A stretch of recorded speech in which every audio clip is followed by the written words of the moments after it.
Fossil fuels, not only are they finite, but they also contribute to global warming. Furthermore, countries that rely on importing these fuels from others are vulnerable to political instability, which has far-reaching consequences for millions of people. However, there is hope as each day brings new innovations in cleaner, more efficient, sustainable, and renewable energy sources. Let's see the top 10 most ingenious alternatives with us. Number 10. Carnegie Wave. Australians have taken their love of surfing above the waves to another level, harnessing the power of waves below the surface thanks to Carnegie Cedo technology. The idea is simple. Harness the power of a buoy attached to the seafloor. As waves move it back and forth, it moves a pump that pushes high-pressure water through a pipe to a station on land. That water turn drives a hydroelectric turbine to generate electricity without any fossil fuels, but that's not all. It can also power a reversed osmosis desalination plant. So Cedo can kill two birds with one stone, produce clean energy and potable water, and all this using limitless wave power. How much power? About 240 kilowatt hours from one buoy alone, and because the buoys lie underwater, they won't be damaged by storms. Even better, Carnegie insists that sea creatures won't be harmed or the occasional surfer, in case you are curious. Number 9. Algae. Though a green eyesore on the water, algae's potential was first suggested in 1942 as a source of food and fuel. It wasn't taken seriously till the 1970s, however, when oil prices surged due to the oil embargo, forcing the US government to look into it. Fast forward to today, an algae is now used as a food supplement and as an alternative source of fuel. It's quick to produce, taking about 3 to 6 weeks on far less land than corn, is biodegradable, relatively harmless to the environment, and can be harvested to produce biodiesel, biobutanol, biogas, gasoline, methane, ethanol, and even jet fuel used by Lufthansa and Virgin Airlines. While several companies create fuel from algae, there's a problem. It's far more expensive to convert wet algal biomass into combustible fuel than just drilling for oil. The US government hoped to achieve price parity with oil by 2018 with tax credits and help from ExxonMobil, but has so far failed. According to ExxonMobil, even with tax credits, algae biofuels won't likely beat the price of oil production till 2043, if at all. Number 8. Osmotic Power. Osmotic power is generated when salt water meets fresh water.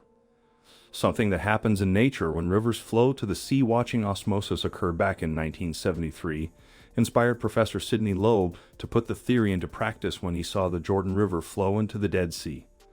His solution was the reverse electrodialysis heat engine, but there's no need to get too technical. Put simply, you need to put something where they meet to keep them apart. This membrane is semi-permeable, meaning that some fresh water passes through to the salt water, but not vice versa.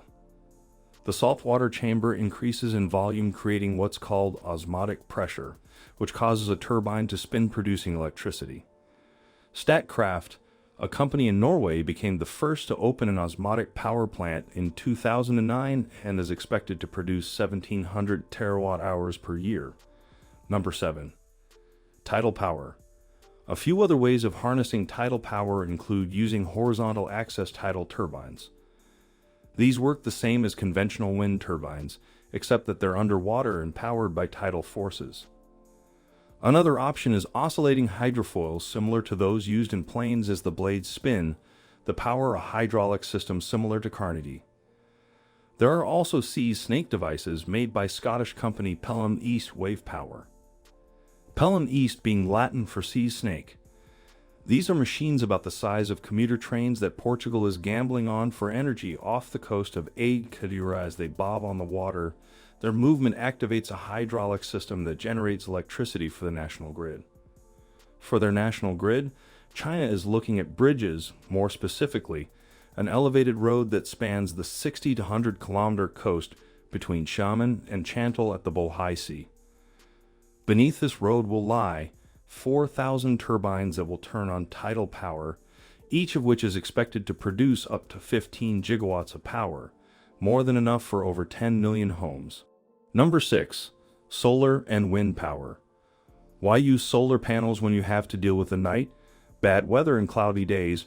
By putting a solar array in space, we can have unlimited access to solar power, which can be transmitted to homes in much the same way as cable channels. This is why SpaceX, a private company, is currently vying for the right to put up such panels into space. An alternative is to replace all roads with solar panels designed to take the wear and tear of cars. This idea actually received a grant from the U.S. Department of Transportation. It got lambasted as being unfeasible, however, so the French, Dutch, and Chinese made their own. For those who find both projects too ambitious, there's quantum dot coating nano-built solar dots stuck to glass with the potential to turn any window or piece of glass into solar panels. Moving away from solar, their sheer wind involux funnel resembling a horn of plenty. The company claims that their funnels can be powered by as little as 2-mile-per-hour winds, yet produce up to 6 times more energy than conventional wind turbines. Admittedly, they've yet to prove it. Same with the Typhoon turbine, a Japanese take on traditional wind turbines, which don't work in heavy winds. Supposedly, the Typhoon turbine can operate in violent winds since it uses 3 vertical blades around the central rod to regulate its speed. The inventor believes that by deploying his invention throughout the country, a single typhoon should power all of Japan for up to 50 years. Number 5. Human power. While pedal power has been around for a while, foot power is new thanks to Pavagen, a company that harnesses the power of footsteps. Pavagen produces tiles you walk on, but what makes it different from other tile makers is that its devices utilize the kinetic power of your footsteps to generate energy. A single footstep is enough to power a small LED light for about 20 seconds, but that's not all. Those using the Pavagen app can convert their footsteps into digital currency to collect reward points or donate to some charity. It can also track consumer patterns and tell how many people are in a certain area. Washington, D.C. was the first to install Pavagen and tiles on its DuPont Circle sidewalk. Pedestrians do their thing while powering 68 generators, enough to light the miniature park. The company's founder, Patrick Davies, believes that his invention can be used for entire cities and boasts that his company is at the forefront of the footfall energy harvesting market. Before I reveal the next example, I'd like to remind you to subscribe if you've enjoyed this video. We upload amazing fact-filled list videos daily. Also, make sure to click that bell icon to stay updated, or you'll regret missing out on some amazing knowledge that could have filled your brain. Now let's get back to it. Number 4. Lava geothermal generators.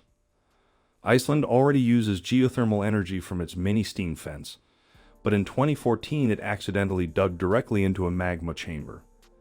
Hawaii did this first, but they plugged it up. Iceland instead decided to harness the heat, generating 60 megawatts of power, and is thinking of exporting not just the excess energy, but the technology to do the same for other volcanic areas of the world. Though nothing to do with lava, I found this clip so cool, I had to include it. It's a spring made of nickel titanium, also called nitinol. It's a shape memory alloy, meaning it can be shaped into anything when cold, but reverts to its original shape when hot. In 1973, a simple model heat engine was made using this type of nitinol wire to generate mechanical energy from hot and cold heat sources, called the Banks engine. It was only used to produce straight and circular motion for children's toys and hasn't yet been developed further. Its inventor Ridgway Banks said that nitinol has an infinitely higher specific work potential than biometallic materials, so who knows what they might eventually come up with. Number 3. Turbulent micro hydropower plant. Turbulent came up with a simple whirlpool turbine that can power dozens of homes using the power of rivers and canals without harming fish. Simply dig a trench next to a river, insert the turbine, then let water and gravity do its thing. So long as the water doesn't stop or freeze over, a single turbine could generate 15 to 100 kilowatts of power for a dozen homes, perfect for undeveloped areas. For backpackers and hikers, there's a portable version called Inomad's eStream, a generator powered by rivers and streams. Simply stick it in a moving body of water and its rotating blades will juice up most USB-connected devices. After all, who can possibly enjoy the wilderness without Facebook? Completely unrelated but no less cool is the wind belt, electric wind power. For those who hate rotating turbines, but love the wind. Seriously though, it's perfect for hard-to-get areas such as parts of Haiti. Wind belts harness wind energy through belts that vibrate instead of turn, requiring less materials and taking up less space. It's far cheaper at around $2 to $5 for one that powers a light bulb and produces as much as 10 times more energy efficiency. Number 2. Batteries. The problem with solar and wind power lies in the fact that these sources of energy tend to be generated when they aren't always needed. And since the energy has to be used as soon as it's created a problem illustrated by the duck curve. So, over the course of the day, the timing imbalance between peak demand and renewable energy production means we need to look for ways to store the power created when it's not needed. California's solution were zinc-bromine batteries called flow batteries, which store energy produced by solar panels. The aim is to store 1.3 gigawatts of energy by 2020, enough to power 100 million LEDs. The problem is that they're still too expensive for most. Researchers at Harvard University hope to get around this issue by using organic liquids to create organic megaflow batteries that store vast amounts of electricity through ion exchange, enough to last 10 years. For some, that's far too long, but there's hope in glass. John B. Goodenough, co-creator of the lithium-ion battery, teamed up with researcher Maria Helena Braga to come up with something better. A glass electrolyte, though still in the experimental phase, it can allegedly be recharged in minutes, can explode and last far longer. Another potential source for batteries lies in weed. Seriously, turns out that hemp is far cheaper and performs even better than graphene. It's touted as the best material for a super battery called a supercapacitor. Unfortunately, graphene is expensive to produce, but hemp isn't, meaning it could be commercially available much sooner, purely for energy uses, of course. Number 1. Windmill. Texas prides itself on big things, but researchers at the University of Texas Arlington buck that trend with micro windmills. Each windmill is made of flexible nickel alloy and is so small that 10 can fit on a single grain of rice. The hope is that you can one day power your phone and other devices by simply walking and letting each micro windmill do their thing. How close is this to happening? Taiwanese company Windmills already bought exclusive rights to the commercial application, so keep your fingers crossed. But if micro isn't your thing, there's the bet. It's basically the love child of a Goodyear blimp and a turbine, hence its name, buoyant airborne turbine. Helium gets it up high as much as 2,000 feet into the air where there's more wind, hence more power, but with less risks of hitting bird. In areas with limited infrastructure, like certain regions in Alaska, this solution is perfect. It was tested and provided power to 12 homes for 18 months. It's exciting to think about what other remarkable renewable energy sources are out there, waiting for us to discover. Do you have any suggestions to add to this list? Which ones do you think are the most intelligent? Let me know your thoughts in the comments section below. Thank you for watching, and see you in the next one.